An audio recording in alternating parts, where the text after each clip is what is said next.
Hey there and welcome. My name is Pete and this is another one of those channel update videos.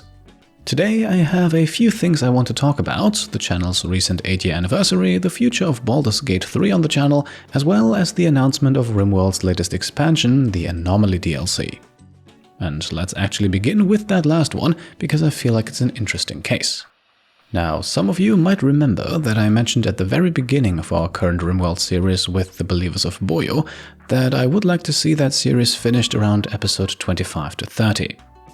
Now, admittedly, we might actually be slightly ahead of schedule, as we are not that far off from reaching the required colony wealth to embark on the third and final chapter towards the mysterious Arconexus.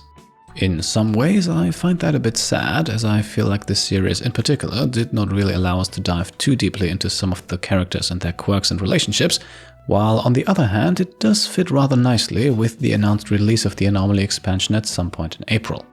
Still, before I talk more about Anomaly, there are indeed a few regrets that I have with the current Rimworld series, which I think have contributed to the series feeling more like a transitional thing between the gritty tribal Cult of Jinx and the truly high-tech endgame Series 3 that is yet to come.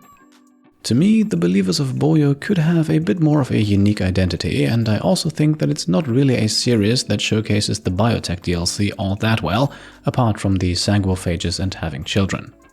In a sense, the true biotech showcase with gene modding, mech construction and all that cool stuff will probably be that third series, which in hindsight I could have seen coming, and that's something I am a bit frustrated with.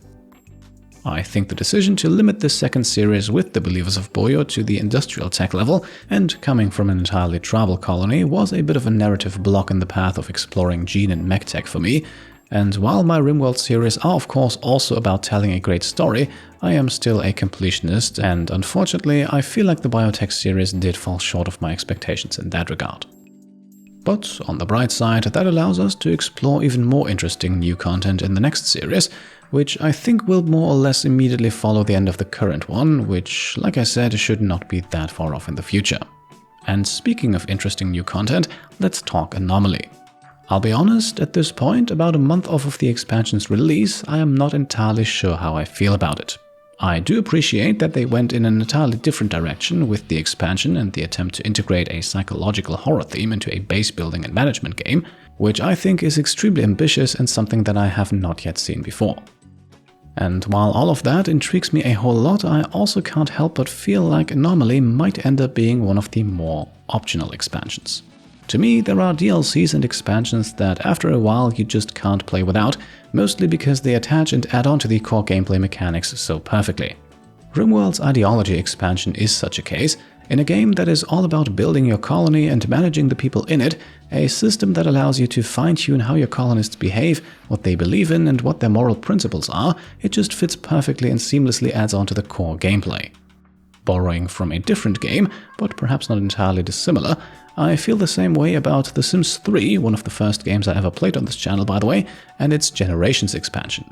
For a game that focuses so heavily on guiding your Sims through the various stages of their lives, an expansion that adds unique themes and interactions for each of these life stages just fits perfectly, and I would no longer want to play The Sims 3 without it. But if we stick to The Sims 3, we also find expansions like Supernatural, for example, which are in my opinion a lot less integral and therefore optional. Sure, you might love the addition of werewolves, witches, fairies and vampires in your game, but sometimes you just want to play a normal game of Sims.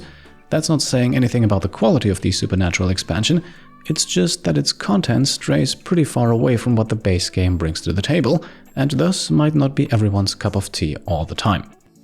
And in some ways, that is what I am afraid the Anomaly expansion could also be, to a lesser extent perhaps, an expansion that you definitely want to have for the psycho-horror playthrough, but also one that you might not always have active if you just want to play a regular round of Rimworld. Don't get me wrong, it's a theme that I believe is very intriguing, but also one that might not fit every playthrough. Again, that's not saying anything about the quality of the expansion.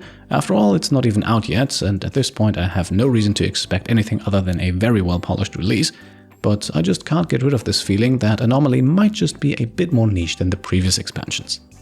Nonetheless, we will of course explore it ourselves in our next series, and I would actually be really interested to hear what you think about Anomaly and the content that comes with it. How excited are you for Rimworld's 4th expansion, and do you share some of my concerns? Or are you all in and is Anomaly everything you ever wanted for your Rimworld experience? Let me know in the comments below, and let's move on to another game that has been very popular on the channel these last few weeks, Baldur's Gate 3. Yes, I know we only had 2 videos yet, but that has its reasons. Reasons that are at the heart of why I have not yet fully committed myself to turning this game into a full series. Just to illustrate, a new episode of Baldur's Gate 3 essentially means sacrificing up to a week of regular content, at the moment that's Rimworld and XCOM, because, unlike with Mass Effect or XCOM, I have not yet played through Baldur's Gate 3 multiple times and know all the little secrets. So to make an episode, there is a lot more research involved, and at the same time, I don't want to sacrifice that week of regular uploads just to release 20 to 30 minutes of video. I want the video to be worth it, especially in a game that features a lot of in-game dialogue, and therefore those 20 to 30 minutes could be spent just talking to people. I believe that at the heart of what I can bring to the table for this game is carefully planned out combat and exploration and not so much the dialogue aspect, so I always want to make sure to include at least a few combat encounters.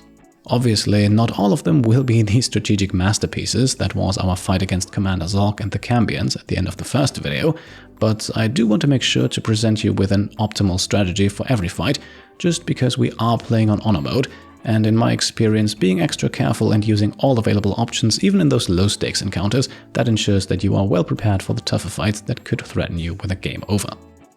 And so I am, I think understandably, hesitant to announce a full series, just because I'm afraid that I might overcommit myself to a project that's just too vast in size and scope and hurts the channel more than it benefits. Still, I can also say that I really want to play more Baldur's Gate 3, and I'm 99% sure that I will make more videos on it in the future.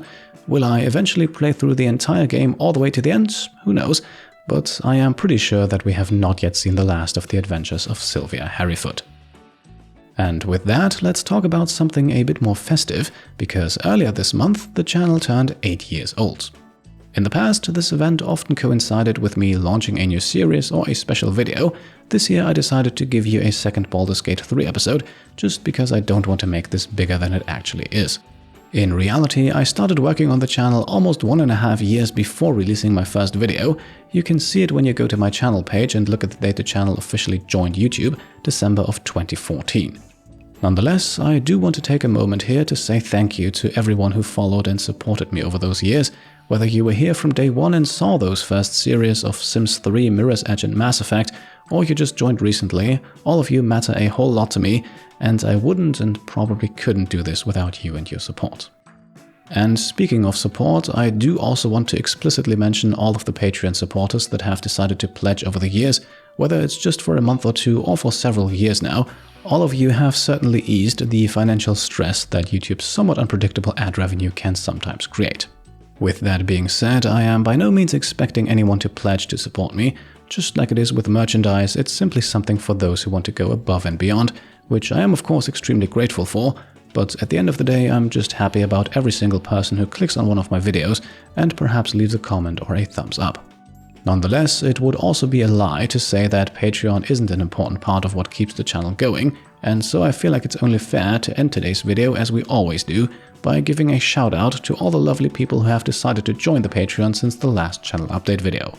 So as always, in no particular order, I want to say thank you to Jerry Beansman, Zian Chen, Anchor, El Swigert, Gavin Peters, Jerome Petazzoni, Byron Wizard White, Emil Captur, Shaheem, Kent Gustafsson, Bert, Nick, Evan, Ben Spoofy T, Elian, Shandy, Daniel Allen, Nicholas Kapper, Dr. Payne 380, Griffin, Corrupted Muse, Patrick Kübler, Louis B. Griffith Jr., Mike Sterry, Xaver Nezos, Jonathan Dahlberg, Clemens Zellner, Gianluca Magistrali, Siva Chalto, Nice Zoom, Elijah, Cotternet, Chimmel, Luke Hageman, Martignon, Abdul Mosen Alderwood, Blaze, Arcturus, Acid Vladislas, Tomek Porepski, Nora, Frelock, Fifo Trello, Nightshade, Mark Slassin, Rebel, and John Spilsbury. As always, I hope I pronounced all of your names correctly. I'm sure I did not, but above all, thank you all so much for your support. And with that, we have reached the end of today's channel update video, so let's make the cut. I hope you enjoyed this brief look behind the scenes of Pete Complete, and if you did, then I would be very happy if you could leave a thumbs up. Don't forget to let me know in the comments down below what you think about Rimworld Anomaly DLC, and if you want to support me and my channel further, then you can of course also go ahead and subscribe to stay up to date, grab some merch over on shop.petecomplete.com, or check out and maybe even pledge to the Pete Complete Patreon too. Thank you all for watching, and I'll see you next time. Cheers.